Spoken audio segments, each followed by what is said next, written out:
DOJ has said that Pam Bondi will not comply with the Epstein subpoena. She won't show up because, she doesn't work there anymore. What, give us your thoughts and how you think this is going to go over in the hallowed halls of Congress, and particularly on the Oversight Committee. This is one of the least surprising developments of the week. In a week that's full of surprises, this ain't one of them. Right. Todd Blanche, the acting U.S. Attorney General, was indicating this, suggesting this was the case yesterday, that there's going to be an exit strategy to get Pam Bondi out of answering questions about the Epstein files. Mm-hmm.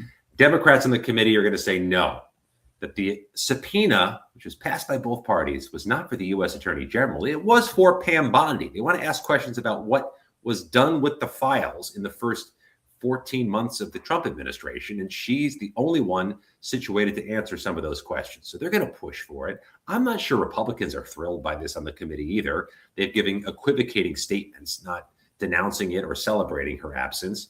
So maybe they tried another crack at her in the weeks or months to come through a different pathway. But it at least delays her testimony. But that's not the issue, Frank. The issue is that this Epstein files controversy is what your doctor would call a chronic condition. It's going to be here for the rest of the administration. They cannot heal this wound. There are always going to be questions. There's always going to be an accusation that things are being covered up, that things are being masked. There's no way for the administration to prove otherwise. Even if they were being fully transparent, they can't prove it. These questions are going to hover over the administration till the last day. Yeah, great point there. It's almost akin to being the shooter on the grassy knoll with the Kennedy assassination. No matter how many hearings, you try to hold, people have their own theories and forever will. Do you think, that this was maybe this is sounding naive, and I am far from naive, but that this was all by design, that Bondi's departure was, hey, holy cow, you've been subpoenaed, we're screwed. You got to go, and you got to claim that you don't have any compulsion to show up. Do you think that was in the plan? If that's the reason, if that's why she was fired, the administration has done nothing to hide it. Yeah, Todd Blanche was asked yesterday, why was Bondi fired? And he had no real declarative answer. He said he doesn't know. And the administration has done nothing to disabuse people of that theory. Doesn't mean it's so, but they're not doing a great job giving us alternative theories of the game here. So her firing on the eve of a subpoena and a deposition is a very notorious thing.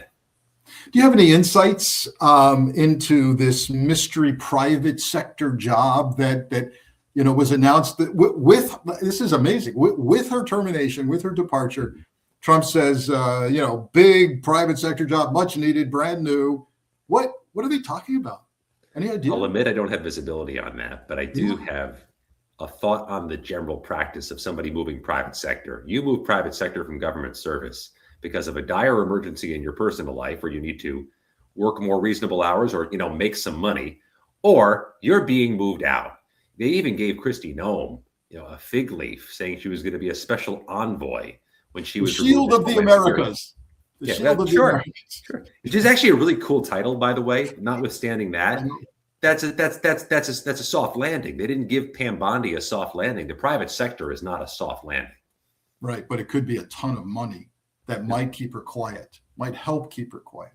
We don't know, but I'm staying tuned as to wherever she lands, because it was obviously predetermined. Or they're scrambling. Trump announced it, but they're scrambling to find a place for her somewhere. Not beyond the realm of possibilities. Yeah, my word. So just to be clear, let's tell our folks, here's an unashamed plug of a column that came out today that I wrote for Lincoln Square on Bondi, Blanche, and other possible nominees for the Attorney General position, which, as you know, means a lot to me. I spent 25 years in the Department of Justice. You covered it for a living. This is critical, who takes the helm. And it's not a fait accompli that Todd Blanche will take the helm. Legally, it's not true that just because Pam Bondi has departed DOJ, that she doesn't have to comply with the subpoena, right? Yes.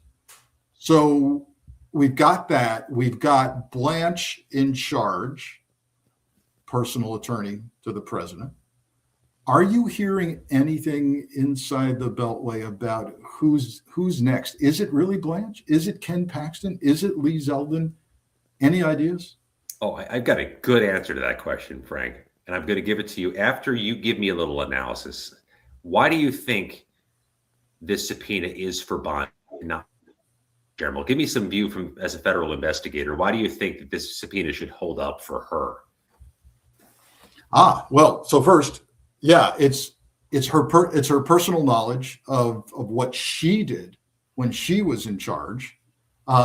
This can overcome, hopefully, the notion that, well, so that's how it's written. Comer is potentially in on it, right? So now they can carve her out and go, well, we wrote it for her, not for the role, not for DOJ.